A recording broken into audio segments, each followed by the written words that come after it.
Hello, my fellow page turners, and welcome back to the channel. I'm Matthew, the man with a hat who reads, and this is the Wishful Thinking Tag. I was tagged by Kelly Reads a Lot. I will leave a link to her channel down below.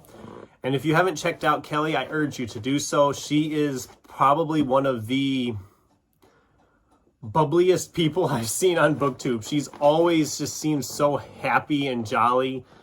And even if she's talking about a book she doesn't like, she just seems to have such a joyful attitude towards it, which is really kind of fun. So definitely check out her channel for all sorts of bookish things. And we'll just dive right into the tag. So, prompt number 1, legacy. Is there an author you wish was still alive today to witness the impact of their work? There's a whole bunch I could think of I wish could see what kind of legacy they left behind. And one that I really wish could is Edgar Allan Poe.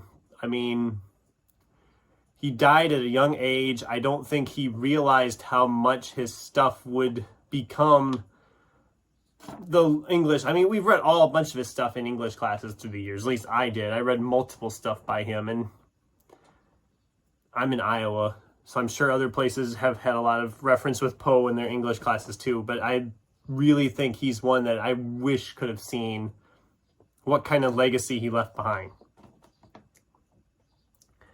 The memory wipe. Which book or series do you wish you could forget either so you could experience it again for the first time or forget it completely? Well, for once for the first time, there's a couple I thought of. I, of course, thought of Harry Potter because it's the magical. I mean, we all remember Harry Potter.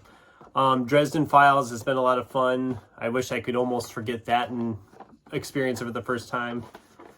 Or Richard Kadri's Sandman Slim series. I love that series so much, and part of me wishes I could experience it again for the first time without knowing what's all going to happen before it happens. As for ones I wish I could forget completely, there's one I can think of off the top of my head, and that is David Weber's Out of the Dark. I don't know if I've talked about that book on the channel here before, but it has one of the absolute worst endings of a book I have ever read.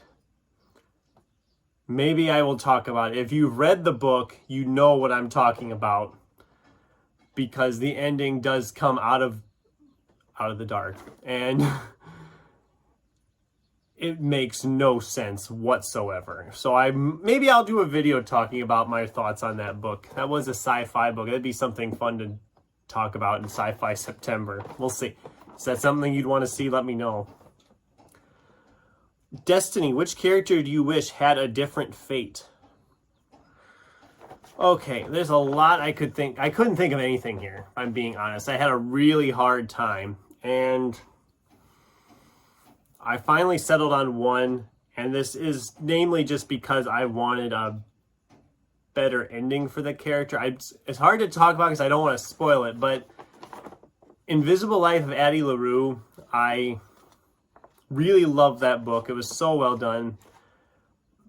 But how it ends is a good ending, but I kind of wanted something a little different for the character. I don't want to go into spoilers, like I said. If you've read the book, you'll know what I'm talking about. I just wanted to see a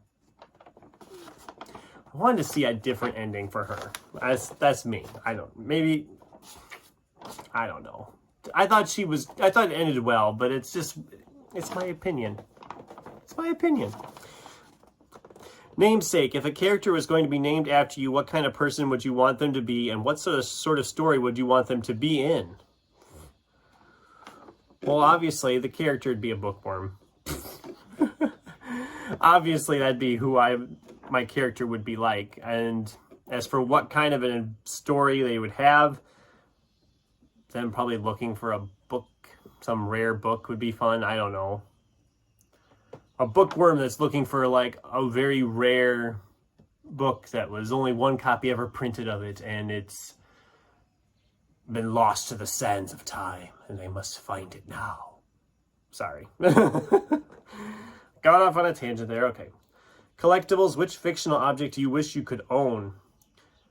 I think it'd be cool to have a golden snitch. I mean, not necessarily playing Quidditch, but just having a golden snitch that you could just kind of like hold out and it would fly around in your hand or whatever, you know. I mean, I think that'd be really cool.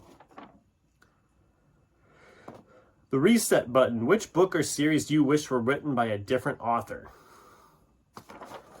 All right, so this is a hard one for me. I mean, every writer kind of has their own distinct style of writing, their own unique way of telling a story. So having somebody else write a story that they're known for seems kind of weird to me. I mean, I don't know. It'd be fun if, like, say you had like I don't know. You see, I still don't know. I've thought about it for a couple hours now and I didn't have any clue what I wanted to do with it. But it'd be fun if you had somebody like write a story they weren't typically in the pattern of writing. Like, say, if Stephen King wrote urban fantasy novel. I mean, if he was to rewrite like a Dresden Files novel or something weird like that is just random. I don't know. I really have nothing for that. I'm terrible at these things. It's been a long time since I've done a tag. I'm terrible at it, apparently. And as for who I'm tagging to do this, because that's all the prompts, I'm just going to say, if you haven't done this tag and you'd like to, go ahead. I mean,